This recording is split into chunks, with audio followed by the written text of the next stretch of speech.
For day 5 of the road to the cross, we see where Jesus was beaten and crucified in Mark 15:16 through 32.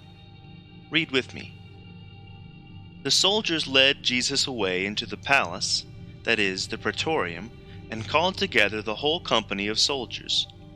They put a purple robe on him, then twisted together a crown of thorns and set it on him. And they began to call out to him, "Hail, King of the Jews!" Again and again they struck him on the head with a staff and spit on him. Falling on their knees, they paid homage to him. And when they had mocked him, they took off the purple robe and put his own clothes on him. Then they led him out to crucify him. A certain man from Cyrene, Simon, the father of Alexander and Rufus, was passing by on his way in from the country, and they forced him to carry the cross. They brought Jesus to the place called Golgotha, which means the place of the skull. Then they offered him wine mixed with myrrh, but he did not take it, and they crucified him. Dividing up his clothes, they cast lots to see what each would get. It was 9 a.m. when they crucified him. The written notice of the charge against him read, "The King of the Jews." They crucified 2 rebels with him, one on his right and one on his left. Those who passed by hurled insults at him, shaking their heads and saying, "So, you who are going to destroy the temple and build it in 3 days, come down from the cross and save yourself." In the same way, the chief priests and the teachers of the law mocked him among themselves. "He saved others," they said, "but he can't save himself. Let this Messiah, the King of Israel, come down now from the cross, that we may see and believe." Those crucified with him also heaped insults on him.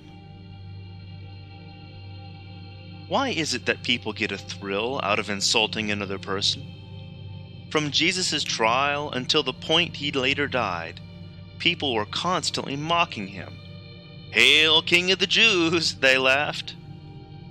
These were the same words that many people said just days earlier when he entered Jerusalem, except the words were now said as a tease. The crown of thorns was placed upon his head, further mocking his rightful place as King of Kings.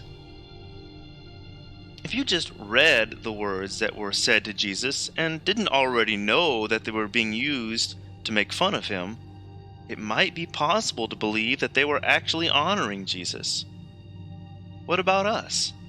When we sing songs in the worship service, are they truly sung to honor God, or are they sung with a hollow repetition?